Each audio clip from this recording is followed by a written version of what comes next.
கிறிஸ்துவுக்குள் பிரியமானவர்களே, வேதத்தில் நாம் வாசிக்கிறோம் 1 தெசலோனிக்கேயர் 4ஆம் அதிகாரம் 7, 8 ஆகிய வசனங்களிலே தேவன் நம்மை அசுத்தத்திற்கு அல்ல பரிசுத்தத்திற்கே அழைத்திருக்கிறார். ஆகையால் அசட்டை பண்ணுகிறவன் மனுஷரை அல்ல, தமது பரிசுத்த ஆவியை நமக்கு தந்தருளின தேவனையே அசட்டை பண்ணுகிறான் என்று கர்த்தருடைய வார்த்தை கூறுகிறது. ஆம் பிரியமானவர்களே, நம்முடைய வாழ்க்கையிலே தேவன் நம்மை பரிசுத்தத்திற்காக அழைத்திருக்கிறார். நீங்கள் பரிசுத்தம் உள்ளவர்களாக வேண்டும் என்பதே தேவனுடைய சித்தமாய் இருக்கிறது.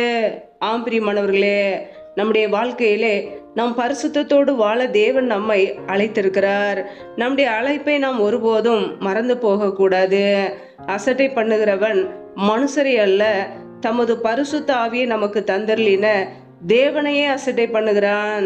இன்றைக்கு அநேகருடைய வாழ்க்கையிலே தேவனை அசட்டை பண்ணுகிறார்கள், பாவம் செய்து தேவனை துக்கப்படுத்துகிறார்கள்.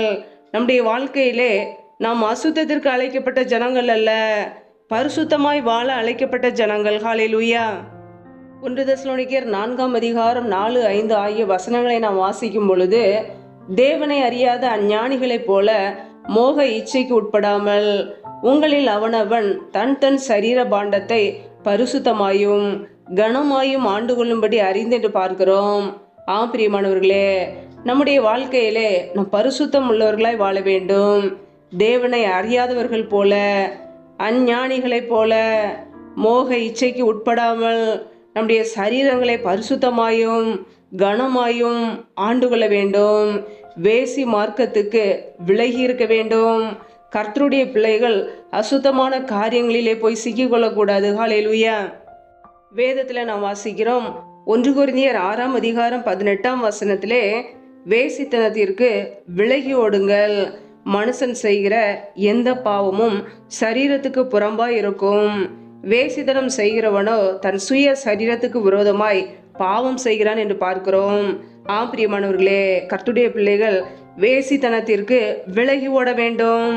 மனுஷன் செய்கிற எந்த பாவமும் சரீரத்துக்கு புறம்பாய் இருக்கிறது.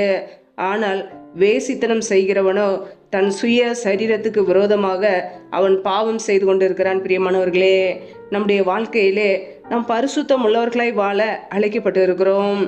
நம்முடைய ஆவி, ஆத்துமா, சரீரம் கரையற்றதாய் இருக்க வேண்டும். ஹல்லேலூயா.